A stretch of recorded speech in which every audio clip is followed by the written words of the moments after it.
اعوذ باللہ من الشیطان الرجیم بسم اللہ الرحمن الرحیم الحمدللہ رب العالمین۔ شروع اللہ کے نام سے جو بڑا مہربان نہایت رحم والا ہے۔ تمام تعریفیں اللہ تعالیٰ کے لیے ہیں۔ میں ہوں عامر شہزاد اور آپ دیکھ رہے ہیں ٹوڈے اسلامک اسٹوڈیو۔ آج ہم جس واقعے کا آپ سے ذکر کرنے والے ہیں وہ ہے شاہ روم اور مرد مومن کا واقعہ۔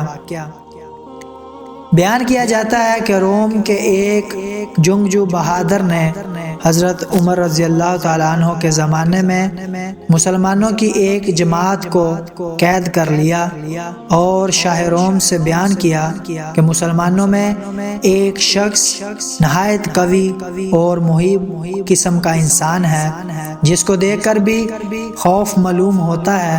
یہ سن کر بادشاہ روم نے اس شخص کو دیکھنے کے لیے طلب کیا۔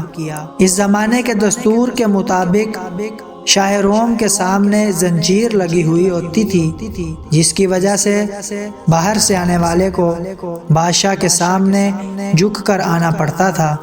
جب اس مرد مومن نے زنجیر دیکھی اور معلوم ہوا کہ اس کے نیچے جھک کے آگے جانا ہوگا تو اس نے بادشاہ کے پاس سامنے جانے سے انکار کر دیا۔ تب شاہ روم نے اس زنجیر کو اٹھانے کا حکم دیا تاکہ وہ شخص اس کے پاس آ سکے جس سے اس کو دیکھنا اور اس سے باتیں کرنا منظور تھا۔ چنانچہ جب وہ شخص بادشاہ کے پاس گیا تو بادشاہ نے اس شخص سے کہا کہ تم ہمارے دین میں داخل ہو جاؤ تاکہ میں اپنی انگوٹھی تم کو پہنا کر روم کی سلطنت عطا کر دوں۔ یہ سن کر اس مرد مومن نے کہا کہ دنیا کا آخر کتنا حصہ تیرے قبضے میں ہے؟ بادشاہ کہنے لگا دنیا کا تقریباً تہائی یا چوتھائی حصہ میرے قبضے میں ہے۔ اس مرد مومن نے جواب دیا کہ اگر پوری دنیا بھی تیرے قبضے میں ہوتی اور تو ایک دن کی اذان کے عوض مجھے دیتا تو میں تب بھی تیری یہ دعوت قبول نہ کرتا، جبکہ تو اپنی سلطنت کے عوض میرا ایمان خریدنا چاہتا ہے۔ شاہ روم نے یہ سن کر دریافت کیا کہ اذان کیا چیز ہے تو مرد مومن نے اس کے سامنے اذان کے کلمات پڑھے۔ یہ سن کر شاہ روم سمجھ گیا کہ اس کے دل میں حضرت محمد صلی اللہ علیہ وآلہ وسلم کی محبت سما چکی ہے، اس طرح کام نہیں چلے گا۔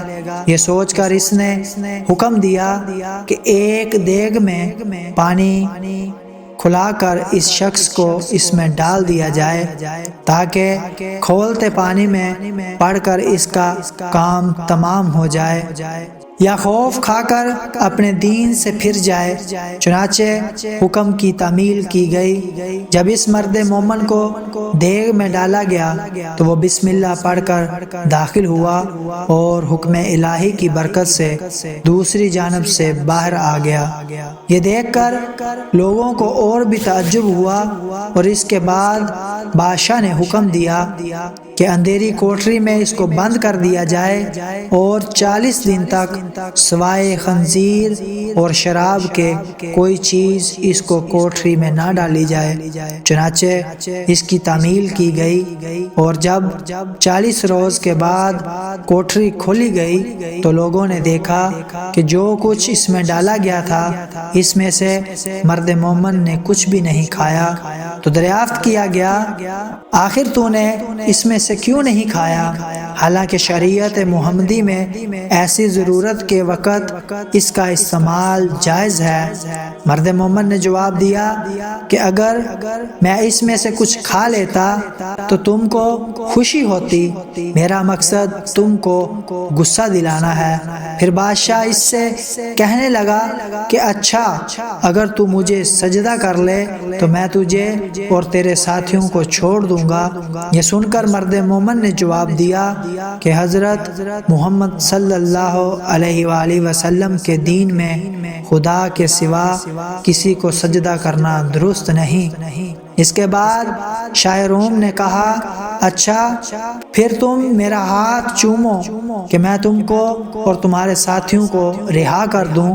مرد مومن نے جواب دیا کہ ہاتھ کا بوسہ دینا صرف باپ، سلطان عادل اور استاد کے لیے جائز ہے، دوسرے کے لیے نہیں۔ پھر شاہ روم نے کہا کہ اچھا میری پیشانی کو بوسہ دو، تو اس پر مرد مومن نے جواب دیا کہ ہاں یہ ایک شرط کے ساتھ ممکن ہے۔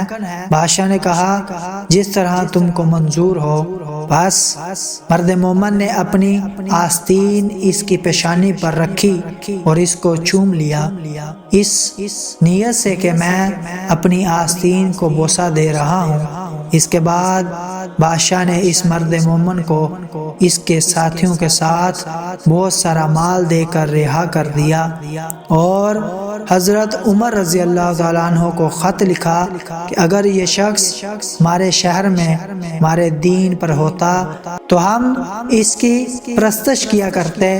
چنانچہ جب وہ شخص مرد مومن حضرت عمر رضی اللہ تعالیٰ عنہ کی خدمت میں حاضر ہوا تو آپ رضی اللہ تعالیٰ عنہ نے حکم دیا کہ مال سب کا سب اپنے حصے کے لیے مخصوص نہ کر لو، بلکہ اس میں سے رسول صلی اللہ علیہ وآلہ وسلم کے شہر کے لوگوں کو بھی شامل کر لو۔ یہ سن کر مرد مومن نے اس کی تعمیل کی، اور جو عطیہ یا نذرانہ اس کو ملا تھا اس میں سب لوگوں کو شریک کر لیا۔ اس واقعے سے ہمیں یہ سبق ملتا ہے کہ سچ ہے جو شخص ایمان اور اخلاص کے ساتھ اللہ پر بھروسہ کرتا ہے، اللہ تعالیٰ ہر حال میں اس کی مدد فرماتا ہے۔ چنانچہ ہمیں بھی چاہیے کہ ہر موڑ پر صرف اور صرف اللہ پر نظر رکھیں۔ اللہ تعالیٰ ہم سب کو عمل کرنے کی توفیق عطا فرمائے، آمین ثم آمین۔ اگر آپ کو ہماری ویڈیو اچھی لگی تو ہمارے چینل کو سبسکرائب کریں، لائک کریں اور بیل کے آئیکن کو دبانا مت بھولیے تاکہ آپ کو ہماری مزید آنے والی ویڈیوز مل سکیں۔ آج کے لیے اتنا ہی، ہمیں اجازت دیجیے، اللہ حافظ۔